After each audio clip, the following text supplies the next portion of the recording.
자, 오늘은 본문을 좀 길게 읽었습니다. 그렇죠? 길게 읽은 이 본문은 우리가 너무도 유명한 바벨탑 사건이라고 합니다. 이 사건은 예수님을 믿는 사람뿐만 아니라 믿지 않는 사람들도 제법 알고 있는 그런 사건이에요. 인류가 홍수의 재난을 겪은 이후에 그와 같은 재난이 인류 역사 가운데 반복되지 않기를 바라는 마음으로 이들이 성읍과 탑을 건설하게 되었다 하는 것입니다. 자, 한편으로는 이해가 돼요, 안 돼요? 되지요, 그렇죠? 우리가 이제 홍수와 같은 재난을 만나게 되면 다 끝난 다음에 제방도 쌓고 건축 기준도 다시 정비하고 이렇게 새롭게 다지지 않습니까? 당연히 이것은 이해가 되고 어느 정도 인간적인 면이 있는 것 같아서 보기 좋기도 합니다. 근데 하나님은, 성경은 이들의 시도를 선하다, 악하다 이렇게 말씀하십니다. 그리고 하나님께서 직접 개입하셔서 그들의 언어를 혼잡게 하시고 그들을 온 땅에 흩으셨다. 이게 오늘 본문의 내용입니다. 자, 그래서 오늘 이제 읽으면서 한 가지 이제 생각하고 질문 드리면서 나눌 것은, 왜 하나님은 이것을 악하다고 생각하셨는지, 이것을 성경에서 먼저 답을 좀 얻어보고, 이런 다음에 하나님이 어떻게 대응하시는지, 그 대응이 갖는 의미를 따라 우리가 참된 복이 뭔가 하는 것을 좀 생각해 보도록 하겠습니다. 먼저 살필 것은 왜 하나님이 이걸 악하다라고, 반역이다 이렇게 생각을 하셨을까 하는 거예요. 유비무환 이런 거 있잖아요, 그죠? 미리 대비하면 좋아요, 안 좋아요? 좋잖아요. 근데 왜 이거를 악하다 그랬을까?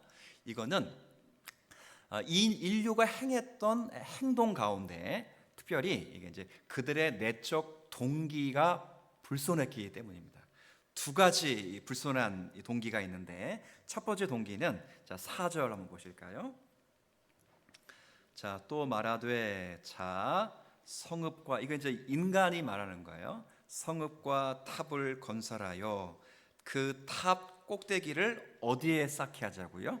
하늘에 닿게 하여. 첫 번째 소극적인 겁니다. 첫 번째 동기, 시작. 우리의 이름을 내게 하는 거예요. 자, 그러니까 왜 이렇게 높은 탑을 쌓는가? 첫 번째 목적이 뭐라고요? 자기의 이름을 창백해 하게 해야죠. 여러분, 그 도시에도 보면, 유명한 도시, 우리도 마찬가지겠지만 도시에 보면 랜드마크라고 할 수 있는 건축물이 있어요. 그럼 대부분 빌딩이 어떻습니까? 굉장히 높죠. 높더라고요. 근데 그거 왜 만드는 거죠?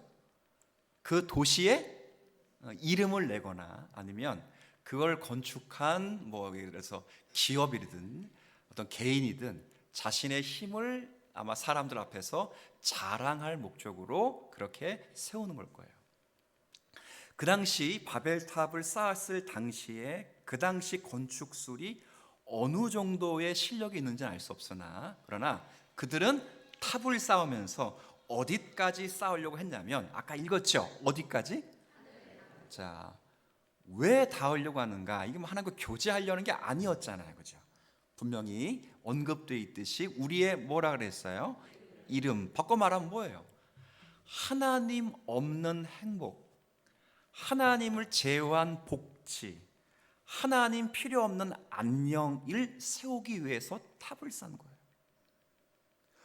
홍수가 다시 이 땅에 창궐하여 홍수로 인하여 이 세상 사람들이 멸망당하지 않도록, 그래서 하나님이 그와 같은 홍수를 내릴지라도 인간 스스로가 자신의 생명과 자신의 안전과 복을 스스로 지키려는 차원에서 뭘 세웠다고요? 바벨탑을 쌓은 거예요. 하나님이 그걸 악하게 보셨어요. 두 번째 동기는 뭘 악하게 보셨냐면, 4절 후반에 내고, 그 다음 같이 읽어볼까요? 시작. 두 번째 목적은 뭐냐면, 우리가 흩어짐을 면하자 이거예요. 근데 우리 지난주 한번 배웠죠. 제가 말씀 전하면서 생육하고 번성하고 땅에 충만하라, 이것은 인류가 심판을 당할 때 하나님이 심판의 결과로 말씀하신 것이 아니라 하나님의 본래의 마음이자 의도라고 했어요. 그래서 생육하고 번성하고 땅에 충만하라는 그 명령은 아담이 타락한 다음에 주신 명령이 아니라 아담이 타락하기 이전에 아담을 하나님의 형상으로 창조하시고 그리고 모든 인류의 주권자로 삼은 다음에 그에게 가장 중요한 명령으로 하신 말씀이 뭐예요? 생육하고 번성하고 땅에 충만하라는 게 뭐예요? 땅으로 오늘 흩어져라 하는 거예요. 흩어져라.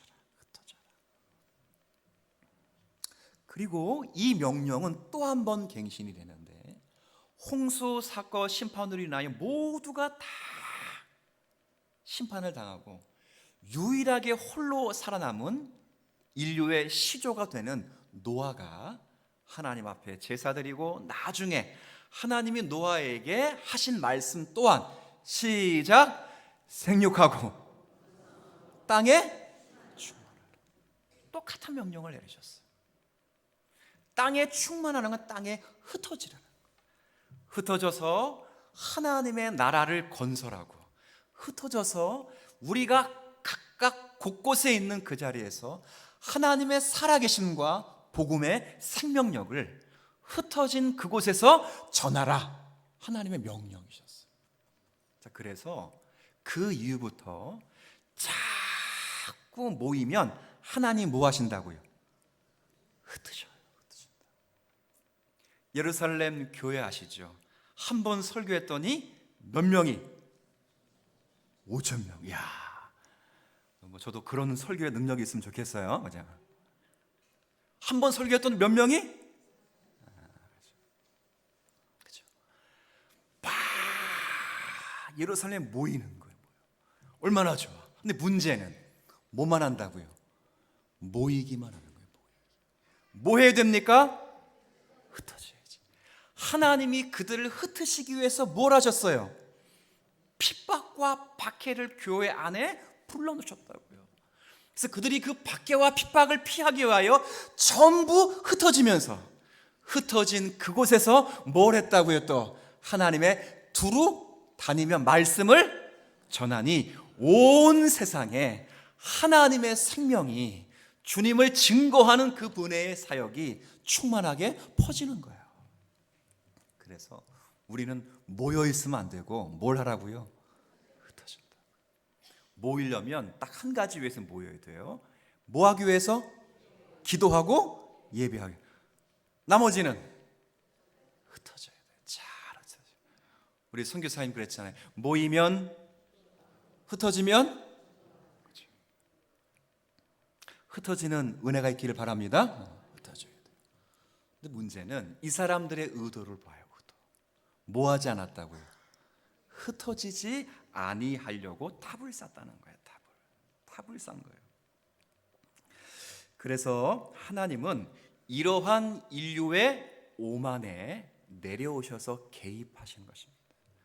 우리가 여기서 하나 생각하셔야 되는데 하나님은 이들을 심판하시기 위해 내려오신 게 아니에요. 단순히 이들이 교만하고 잘못했기 때문에 하나님을 이들을 벌하시겠다라는 마음으로 내려오신 것이 아니라 인류의 오만에 내려오셔서 그들의 잘못으로 인하여 그들의 잘못이 저들의 운명이 되지 아니하도록 하나님이 직접 개입하셔서 그들에게 생명과 복과 구원과 영생이 무엇인지를 가르쳐 주시기 위하여 내려오신 사건이에요. 이게 오늘 본문의 큰 핵심이에요. 인간이 어떻게 행하는가를 잘 본 다음에 잘하면 상을 주고 못하면 벌을 준 하나님으로 나타난 것이 아니라 우리 읽었잖아요. 창세기 8장에 노아만이 살아남았어요. 노아가 살아남고 나와서 방주에서 나와서 하나님께 첫 번째 한 일이 하나님께 뭐 한 일이라고요? 제사를 드렸어요. 그때 제사를 흠양하시고 하나님이 노아에게 응답하시는데 뭐라고 응답하셨습니까? 우리가 잘 아는 것처럼 다시는 세상을 물로 심판하지 아니하겠다라는 말씀은 두 번째예요. 먼저 응답하신 말씀이 뭡니까? 그렇죠? 사람이 생각하는 것이 어려서부터 항상 악하다. 누군데요? 당대의 의인이고요, 하나님 앞에 완전한 사람이었고요, 하나님과 동행했던 사람입니다. 새로운 인류의 시조가 되었다고요. 그런데 그런 자들조차도 어려서부터 항상 생각하는 것이 악한 거예요.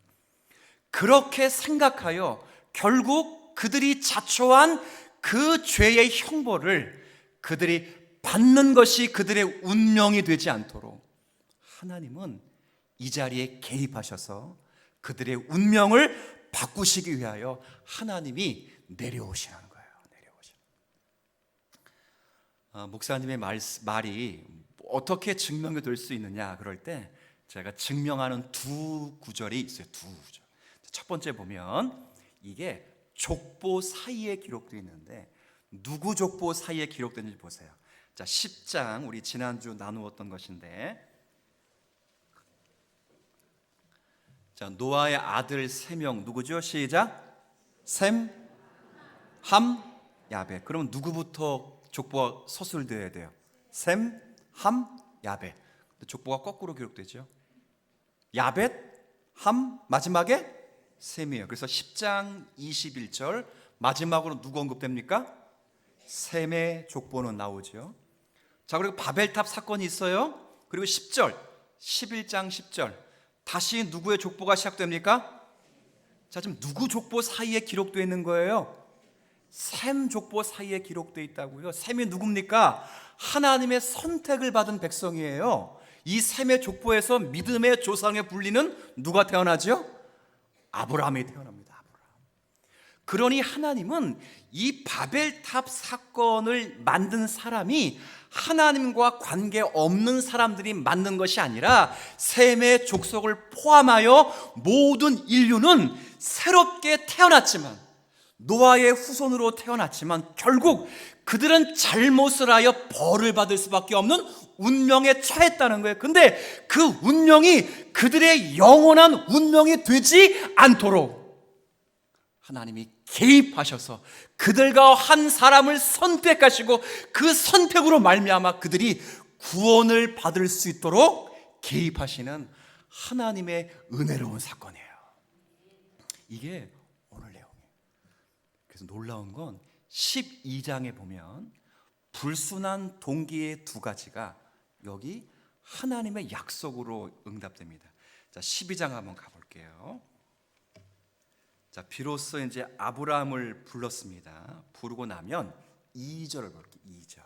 2절에 보면 아까 11장 4절의 말이 똑같이 약속의 형태로 기록되어 있어요. 자, 12장 2절 한번 같이 읽습니다. 시작.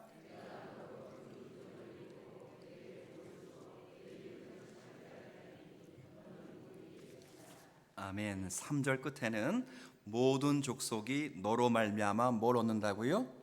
네. 자, 아까 잠깐만 절 보세요. 아까 11장 4절에 인류가 탑을 쌓았던 불순한 동기가 두 가지가 있어요. 두 가지. 첫 번째는 자기의 이름을, 우리의 이름을. 근데 아까 2절에도 이름이 나와야 안 나와요. 12장 2절에 내가 너의 이름을 병형구절. 그렇죠? 두 번째 동기는 뭐예요? 흩어짐을 면하고, 즉 물로 인하여 흩어짐을 면하고 우리의 행복, 우리의 복지, 우리의 안녕, 우리가 스스로 세우자는 거예요. 근데 창세기 12장 2절에도 뭐가 나옵니까? 이름 다음에 복이 나와요. 복이 나와요. 똑같은 게 언급되어 있어요. 그렇죠. 그래서 결국 바벨탑에서 인류가 추구한 모든 소원은요, 사실은 형식 면에서는 아브라함이 하나님께로부터 받을 복과 전혀 다르지 않는 거예요. 근데 문제는 왜 아브라함에게는 가능하고 바벨탑을 쌓는 인류에게는 허락되지 않는 것입니까? 왜 11장에서는 심판의 형태로 찾아오고 왜 12장에서는 약속의 형태로 주어지는 것일까요? 이것이 바로 창세기를 아는 놀라운 비밀이에요. 이게 뭐냐면 간단해요. 이것은 11장은 전부 주어가 누굽니까? 우리입니다. 우리. 누가 빠졌어요 지금? 하나님이 빠졌다고. 하나님 없이 우리의 이름을, 하나님 제외한 우리 스스로의 복, 우리 스스로의 안녕, 우리 스스로의 생명, 거기엔 복이 없어요. 근데 12장에 가면 주어가 우리가 아니라 누구로 바뀌어요? 내가 너의 이름을 창대하게 하라. 내가 너를 뭐가 되게 하리라. 전부 주어가 누굽니까? 하나님이십니다. 이걸 깨닫게 하는 거예요. 멈추라는 것은 심판이 아니라 주어를 바꾸라는 거예요. 인간 스스로가 행복을 유지하거나 생명을 창설하거나 영생을 추구할 수 없다. 이 복과 약속과 생명과 영생은 오직 여호와 하나님 한 분으로부터 주어지는 것이니라. 그걸 설명해 주는 거예요. 그러니 바벨탑을 심판하는 건 심판의 목적이 아니고요, 셈 족보 사이에 선택하신 백성을 방관하지 않으신 하나님의 열심의 발로예요. 찾아오시는 거예요. 그래서 하나님이 내려오신다고요. 오늘 11장에 읽어본 말씀 가운데 보면 그래서 이런 표현이 있습니다. 11장 5절 보세요. 5절. 자, 5절 다시 제가 한번 읽겠습니다. 여호와께서 사람들이 건설하는 그 성읍과 탑을 보려고 그 다음 아주 유치한 질문 하나 하겠습니다. 하나님은 내려오셔야만 아십니까? 아니죠. 왜 내려오셨습니까? 설교 후반에 이걸 한번 따라해 주세요. 강림의 강림. 설교 후반에 보면 이 강림이 어떤 의미인지를 알 거예요. 내려오셨어요. 현현하셨다고요. 멈추라고 내려오셨어요. 내려오셔서 6절 7절에 보니까 7절 다시 한번 읽어보십시다. 시작. 자, 우리가 내려가서 거기서 그들의 혼잡게 그들이 서로 인류의 또 하나 큰 재앙은 소통의 부재예요. 그렇죠? 왜 인류가 어려움을 겪습니까? 왜 세대 간 갈등이 있고 부모 자녀 사이에 갈등이 있습니까? 거기에다 뭐가 부재하다고요? 소통이에요. 이 세상에서 가장 인기 없는 사람이 공감 능력이 부족한 사람이에요. 우리 다음 세대는 절실히 깨달을 거죠. 소통의 부재예요. 소통을 부재하게 하셔서 결국 탑을 건설하는 것을 멈추도록 하신 거죠.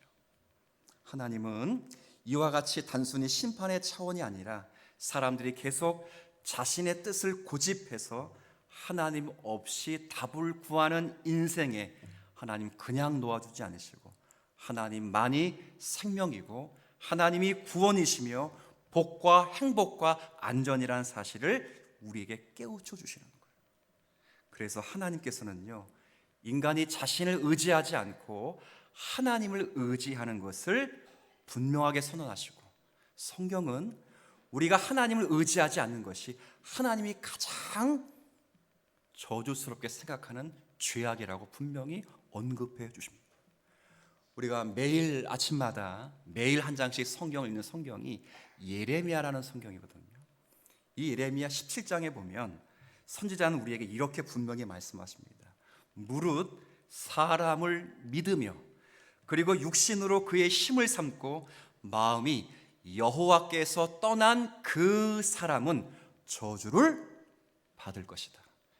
자, 하나님이 제일 싫어하는 사람이 누구라고요? 사람을 의지하는 거예요. 하나님을 의지하지 않고 육신으로 힘을 삼는 것, 인간에게 나오는 많은 것들을 가지고 기원하여 하나님을 배제하는 것을 하나님이 가장 싫어하죠. 그게 바벨탑이죠. 역사 속에서는 하나님을 제외한 수없이 많은 바벨탑이 존재했습니다. 로마라는 바벨탑이 세워졌죠. 로마 제국을 통해서 팍스 로마나 제국으로 모든 사람들에게 평화를 유지하려고 했지만 무너졌어요. 중세 기독교는 천년 암흑기를 거치면서 기독교의 교권 권위가 세상의 권위 위에 서서 그 기독교의 권위로 세상을 억눌러 세상에 평화를 줄 것처럼 선동했죠. 그러나 그것도 무너졌다고요. 역사 속에서 계몽주의가 출현해서 이 땅의 이성과 합리성이 모든 세상 사람들에게 자유를 줄 것처럼 그렇게 호도했지만 우리는 두 번에 거쳐 세계 전쟁을 치르면서 인류의 안녕과 복과 생명을 위해서는 환경을 개선하는 것이 아니라 인간의 마음이 바뀌어지지 않으면 인류의 행복과 인류의 생명과 안전이 없다는 사실을 철저하게 깨달았어요. 놀라운 건 그 마음을 바꾸실 수 있는 분은 하나님 한 분이신 줄 믿습니다. 하나님이 그걸 바꾸시는 거예요. 다 무너진다고요. 다 무너져. 다윗이 밧세바를 범죄하고 나단에 의해서 책망을 받을 때 다윗이 유명한 기도로 하나님 앞에 기도하면서 자신의 마음을 창조해달라고 기도합니다. 하나님, 내 속에 정한 마음을 창조하시고 내 안에 정직한 영을 새롭게 하여 주옵소서. 범죄한 다윗입니다. 가장 의롭다고 여겨진 다윗도 그가 무너진 다음에서야 자신의 마음을 바꿀 수 없다는 사실을 비로소 깨닫습니다. 그래서 자신이 구원을 얻으려면, 진짜 생명과 영원을 누리려면 자신이 가지고 있는 선정이든 자신 속에 나온 어떤 것도 아닌 우리의 마음을 창조하시고 주관하신 하나님의 은혜와 생명이 없이는 구원을 얻을 수 없다는 사실을 철저하게 인정하는 거예요. 그래서 하나님은 인간으로 세운 나라, 하나님이 아닌 것으로 세운 모든 것을 철저하게 허무시기 위해 바벨탑 사건에 개입을 하시는 것입니다. 이런 내용은 다니엘서에도 비슷하게 나와 있어요. 다니엘서 2장을 제가 읽어드릴 텐데 여러분들은 성경을 이 앞에 띄워놓은 구절을 보시면 될 것 같아요. 자, 2장 31절입니다. 같이 한번 읽어볼까요? 그러면 31절부터 35절인데 한번 천천히 한번 읽어보세요. 시작. 왕이여, 왕이 한 큰 신상을 보셨나이다.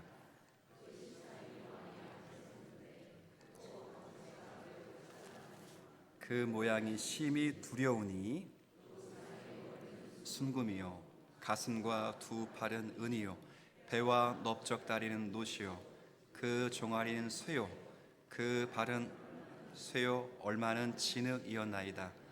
또 왕이 보신즉 손대지 아니한 돌이 나와서 신상의 쇠와 진흙의 발을 쳐서 부서뜨리매 그때의 쇠와 진흙과 녹과 은과 금이 다 부서져 여름 타작 마당의 겨같이 되어 바람에 불려 간 곳이 없었고 우상을 친 돌은 태산을 이루어 온 세계에 가득하였나이다. 아멘. 네. 여러분, 다니엘서는요, 유다 나라가 이미 망하고 그리고 그들이 그토록 자랑했던 성전이 파괴된 다음에 이 나라 백성들이 바벨론의 포로로 끌려간 시점에 주어진 말씀입니다. 주된 내용은 비록 유다 백성이 이역만리 바벨론 제국에 끌려와 포로 생활을 하고 있지만 그럼에도 역사의 주관자가 누구시냐는 것을 알리시는 것이 다니엘서의 주된 핵심이에요. 그분이 누구실까요? 당연히 하나님이시라는 거예요. 그걸 오늘 꿈을 통해서 말씀하십니다. 바벨론 왕이었던 느부갓네살 왕이 꿈을 꾸었어요. 근데 그 꿈은 우리가 볼 때는 우상이지만 그냥 보면 큰 동상이에요. 근데 동상이 어떤 사람의 모양인데 각각 다 같이 재료가 달라요. 머리는 읽은 대로 금이고요, 얼굴은 금이고요, 팔과 그 다음에 가슴은 은이에요. 배하고 넓적다리는 노시고요, 그리고 종아리는 쇠로 되어 있어요. 근데 발은 어느 정도는 쇠고 어느 정도는 흙으로 되어 있다고요. 근데 이때 어느 누구도 손대지 아니하는 작은 돌 하나가 그 발을 치니까 그 신상이 우르르 무너지는 거예요. 그리고 났더니 무너지기만 한 게 아니라 작은 먼지가 되고 가루가 돼서 뿔뿔이 다 흩어지고, 더 놀라운 건 그 신상을 쳤던 작은 돌은 점점 태산을 이루어서 온 세상에 가득했다는 거예요. 여러분, 이게 무슨 꿈입니까? 무슨 꿈? 그렇죠. 여기서 말하는 금으로 만든 머리 얼굴은 느부갓네살 왕이 세운 바벨론이에요. 아무리 금처럼 순수하고 아무리 금처럼 좋은 것이요 대제국일지라도 사람이 사온 나라는 영원하지 않다는 거예요. 반드시 무너진다는 거예요. 그렇게 이 제국도 무너지게 될 것입니다. 그리고 이 바벨론을 다음에 이어서 나올 페르시아도 무너지고, 페르시아를 이어서 나온 그리스도 무너질 것이며, 그리스도를 이어서 나온 로마 제국도 무너지게 될 것이고, 로마 제국에 항전했던 유대 나라의 속국도 반드시 무너지게 될 것이다. 무엇에 의해서? 작은 돌멩이. 그 돌이 누구십니까? 예수 그리스도예요. 예수 그리스도에 의하여 무너질 뿐만 아니라 그것을 무너뜨린 예수 그리스도의 나라과 교회는 온 세상에 여호와를 인정하는 것처럼 오직 충만하며 넘칠 것이며 완전할 것이다 약속해 주는 거예요. 세상은 완전하지가 않아요. 오직 하나님을 중심으로 하나님만을 복과 생명으로 삼는 나라만이 영원히 서게 될 것입니다. 모든 문명, 인간 스스로가 만든 복지, 하나님이 없이 만들어내는 모든 것들은 영원하지 않아요. 교회만이 영원했습니다.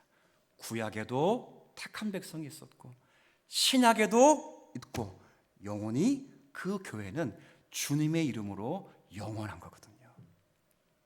이거예요. 솔로몬이 이 사실을 잘 알았죠.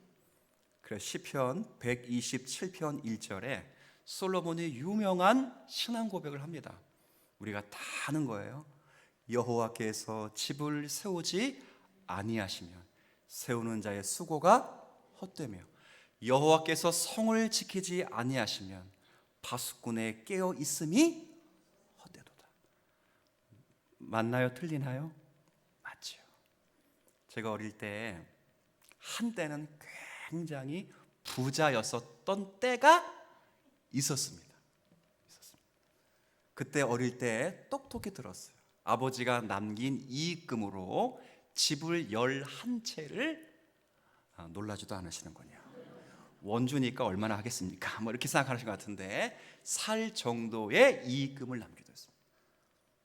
잘 나갔었어요. 근데 열심히 교회 안 다니시더라고요.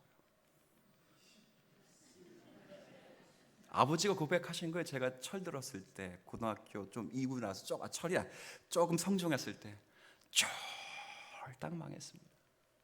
그때 아버지 입에서 뭘 고백했냐면, 여호와께서 집을 세우지 아니하시면 세우는 자의 수고가 헛되다고요. 아무리 열심히 돈 벌어도요, 건강 잃으면 다 날아가는 거예요. 열심히 사업해서, 열심히 건강 챙겨서, 열심히 내 안전 바벨탑 쌓아서 명예, 내 이름, 내 복, 내 안녕, 내 커리어, 내 모든 것 다 쌓아서 그렇게 하나님 없이 제국을 쌓을지라도 로마 제국이 무너지듯이, 중세 기독교가 무너지듯이, 계몽주의가 무너지듯이 인간이 세운 모든 바벨탑은 반드시 무너지게 돼 있다고요. 누가 지켜주셔야 됩니까? 하나님이십니다. 하나님이십니다. 하나님 안에 복이고요, 하나님을 가까이 하는 것이 생명이고 복이고, 하나님의 규제, 하나님의 제도 안에 있는 것이 복이라고요. 그래서 노아가 이걸 고백하잖아요. 노아가 어떻게 삶으로 고백해요? 홍수 심판이 다 끝나고 제사까지 드렸다고 하나님은 흡족히 여기시고 약속도 다 하셨어요. 그런데 놀라운 건 인류의 또 다른 시조가 된 노아가 하나님 주신 일반 은총인 포도를 가지고도 벌거벗은 채로 자기 아들이 저주를 받는 것으로밖에 결과시킬 능력이 없다는 걸 노아가 깨달았어요. 그 또한 하나님 없이 세워가는 모든 것들은 아무것도 아니라는 것을 깨닫게 하십니다. 나중에 모세가 깨닫지요. 또 다른 인류의 시조가 될 뻔했던 모세가, 노아가 이렇게 한 것을 깨달았는지 모르겠지만, 하나님, 나 이름을 생명책에서 지워주시는 일이 있더라도 저들의 죄를 뭐 해달라고요? 내가 새로운 인류의 시조가 되어서 노아처럼 기회를 받아도 나도 노아처럼 뭐 할 수 있다고요? 넘어질 수밖에 없고 원죄의 흔적을 완전히 지워내지는 못합니다. 나는 여전히 주님의 은혜가 필요하기에 이 범죄한 이스라엘 백성에게도 하나님의 은혜가 필요하다는 사실을 깨닫게 하여 주옵소서. 이게 모세의 중보의 기도의 핵심이에요, 핵심. 모세는 하나님이 금송아지를 숭배한 백성들을 심판하지 아니할 것이라는 마음을 알았어요. 마치 바벨탑에 개입하셔서 백성을 심판하시기 위함이 아니라 그 다음 장에 하나님이 아브라함을 선택하신 것을 아셨던 것처럼 하나님의 마음으로 그렇게 하는 거예요. 그러니 이제 우리가 깨달을 참 복은 딱 하나예요. 하나님 안에 있는 거고요, 하나님 가까이 있는 것이고요, 하나님 규제 안에 있는 것임을 믿으셨으면 좋겠습니다. 그래서 인류의 최초의 사람 아담에게 타락하기 이전에 하나님은 규제 명령을 주셨어요. 보시기에 심히 좋았고 하나님의 형상으로 모든 것들을 통치할 만한 하나님의 대리자로 삼았음에도 불구하고 너가 내 안에 있을 때만 복이요, 내 안에 있을 때만 생명이요 영생이라는 사실을 깨닫게 하시기 위해 유일하게 딱 하나 금지 명령을 주셨는데, 너무도 잘 아시는 말씀이죠. 같이 해볼까요? 시작. 선악을 시작. 아니 하라시라고 시작. 알긴 나무를 먹지? 먹는 날엔 정령? 자, 묻습니다. 죽이려고 살리려고? 명령하시는 거예요. 하나님 안에 있어야만 복이라는 사실을 깨닫게 하시는 거예요. 여러분, 아무리 뛰어난 존재일지라도요, 모든 것은 하나님의 명령과 제도와 하나님 안에 있을 때만 유효합니다. 그러니 여러분이 가시적으로 나타나는 제도, 하지 말아라, 뭐 이렇게 하지 말라는 게 많아, 이렇게 만들어진 것을 주제로 안고 사는 자리가 은혜이며 복임을 믿으셨으면 좋겠어요. 제가 늘 말하지만 이제 운동 경기를 하면 축구 경기와 야구 경기가 재밌는 건 거기에 규칙과 제한이 있기 때문이에요. 그렇잖아요. 축구 경기는 전후반 45분이고요. 야구 경기는요, 전후반 없이 9회까지. 그리고 장소라는 공간도 있고 규칙 반칙이라는 룰도 있다고. 근데 만약에 이런 규칙이 다 제한이 사라지면, 시간이란 제한만 사라져 볼까요? 시간이 없이 계속 경기를 한다면 이겨도 이기는 게 내가 웃는 게 아닌 것이 되는 거예요.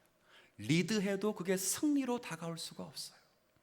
제가 군에서 가장 무서워했던 게 뭐냐면, 축구 경기를 하는데 편을 이렇게 먹는 거예요. 상병 병장 한 팀, 일병 이병 한 팀, 아마 웃는 분들은 이게 현역을 나오신 분들일 것이고, 그렇죠. 죽었다 깨도 안 끝나는 게임입니다. 누가 반드시 이겨야 되죠? 잘해도 너 왜 봐주냐고 그날 밤 두드려 맞고, 못하면 그것도 못하냐고 또 두드려 맞는 겁니다. 그러니까 상급자가 하급자를 때리기 위하여 만든 건 제도를 허무는 것입니다. 하나님이 여러분에게 제도와 규약과 제한을 주신 것은 하지 말아라, 먹지 말아라, 뭐하지 마, 정령 죽이겠다라고 하시는 것은 여러분을 죽이기 위함이 아니라 하나님 안에 머물도록 하시는 하나님의 배려이심을 믿으셨으면 좋겠습니다. 하나님 이것이 맞다고 하는 것을 상기하기 위하여 나중에 성령 강림하실 때 성령이 내려오셔서 흩어졌던 언어들 다시 뭐예요?